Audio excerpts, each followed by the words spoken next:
اعوذ باللہ من الشیطان الرجیم بسم اللہ الرحمن الرحیم جی اسٹوڈنٹس السلام علیکم۔ آج ہم کو فراق گورکھپوری کی غزل نمبر 2 پڑھنی ہے۔ سر میں سودا بھی نہیں، دل میں تمنا بھی نہیں، لیکن اس ترک محبت کا بھروسہ بھی نہیں۔ اس میں یہ مشکل الفاظ آئے ہیں۔ سودا دیوانگی کو کہتے ہیں، ترک محبت کرنا چھوڑ دینا۔ اب اس شعر کی تشریح کچھ اس طرح سے ہے۔ شاعر فرماتے ہیں کہ ظاہری طور پر مجھے عشق کی طرف کوئی رغبت نہیں ہے، یعنی کہ مجھے عشق کی طرف اب کوئی دلچسپی نہیں ہے۔ میرے دل و دماغ میں اس طرح کی کوئی خواہش یا امنگ نہیں ہے۔ میرے دل میں اب کوئی عشق کی کوئی بھی خواہش نہیں رہی ہے۔ میں نے اگرچہ محبت ترک کی ہے، ترک کرنا کس کو کہتے ہیں؟ درک محبت کرنا چھوڑ دینا، یعنی میں نے اگر محبت کرنی چھوڑ دی ہے لیکن اس کا کچھ بھروسہ نہیں، لیکن پھر بھی اس کا کوئی بھروسہ نہیں کہ کب دل پھر عشق کی طرف راغب ہو جائے۔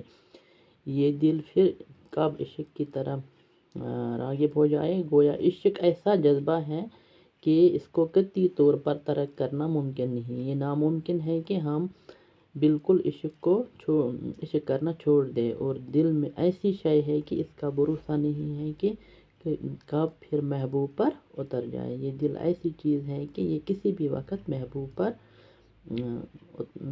پر آ جائے۔ اب دوسرا شعر، اس کی مشکل الفاظ ہیں۔ بیگانوں اپنوں کو کہتے ہیں، یگانوں اپنوں کو کہتے ہیں، بیگانوں غیروں کو کہتے ہیں۔ جلوہ گہ ناز محبوب کے بیٹھنے کی جگہ جو ہوتی ہے، اس کو جلوہ گہ ناز کہتے ہیں۔ شاعر فرماتے ہیں کہ میرے دل کا شمار نہ میرے اپنوں میں ہے اور نہیں غیروں میں، نہ مجھے اپنے اپناتے ہیں اور نہ غیر، یعنی نہ اسے محبوب اپناتا ہے اور نہ رقیب، نہ محبوب اپناتا ہے اور نہ رقیب۔ رقیب کس کو کہتے ہیں؟ دشمن کو۔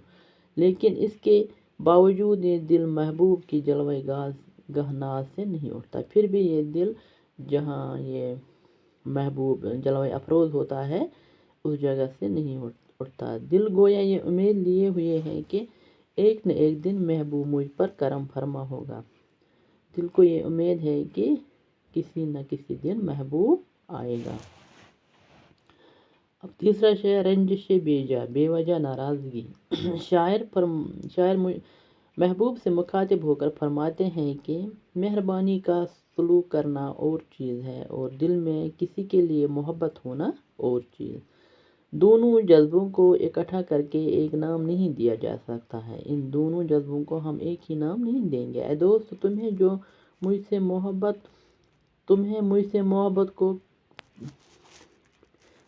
مجھ سے محبت کبھی تھی ہی نہیں۔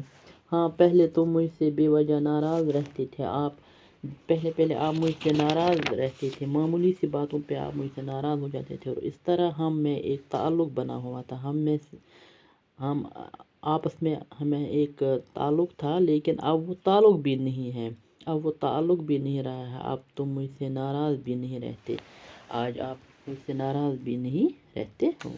اب ہے دوسرا شعر، ایک مدت سے تیری یاد بھی نہ آئی ہمیں، اور ہم بھول گئے ہیں تجھے ایسا بھی نہیں۔ شاعر اس خوبصورت شعر میں فرماتے ہیں کہ ایک عرصہ گزرا، ایک بہت ہی طویل وقت گزرا، مجھے تیری یاد نہیں آئی، مجھے آپ کی یاد نہیں آئی، لیکن اس کا ہرگز یہ مطلب نہیں کہ میں تجھے بھول گیا ہوں، مگر آپ یہ نہیں سمجھنا ہے کہ میں نے آپ کو بھول ڈالا ہے۔ گویا تمہیں بھول جانا میرے لیے ممکن نہیں ہے۔ میں تجھے بھول جاؤں یہ ممکن نہیں ہے، ایسا ہو ہی نہیں سکتا ہے۔ اب ہے دوسرا شعر، مجمع احباب دوستوں کا گروہ جو ہوتا ہے اس کو مجمع احباب کہتے ہیں۔ سخن آرا بات کرنا، یعنی شعر کہنا یا بات کرنے کو کہتے ہیں۔ شاعر فرماتے ہیں کہ افسوس کہ محفل دوستوں سے بری ہوئی ہے۔ یہ جو یہ محفل ہے یہ دوستوں سے بری ہوئی ہے۔ یہاں شاعر جو افراق ہے یہ اپنے بارے میں یہ کہتا ہے کہ محفل دوستوں سے بری ہوئی ہے، لیکن اس پر خاموشی چھائی ہوئی، یہاں مگر خاموشی ہے۔ اس کی وجہ یہ ہے کہ آج محفل میں فراق موجود نہیں ہے، یعنی شاعر موجود نہیں، فراق موجود نہیں ہے اس میں۔ اگر فراق محفل میں موجود ہوتا، اگر فراق اس محفل میں موجود ہوتا تو وہ شعر سناتا اور باتیں کرتا۔ یہاں یہ سخن آ رہا ہے، یہ بات کرنا یا شعر کہنا اس کو کہتے ہیں، بات کرتا تو محفل میں اس قدر خاموشی نہ ہوتی، تو یہ محفل اس قدر خاموش نہیں ہوتی۔ گویا فراق نہیں تو محفل کی رونق بھی نہیں، اس محفل میں فراق موجود نہیں ہے تو محفل کی رونق، محفل میں کوئی رونق ہی نہیں ہے۔ یَتھ اس کٲشِر پٲٹھۍ چھِ وَنان کہ اگر سُہ آسہِ تٔمۍ سٕنٛدۍ وَرٲے چھُنہٕ ییٚتہِ باسان اِنسانَس کِہیٖنۍ، سُہ آسہِ ہے، سُہ جوک وَنہِ ہے، کَتھ کَرِ ہے، تو اسی کو یہ کہتے ہیں۔ باقی وسلام، شکریہ۔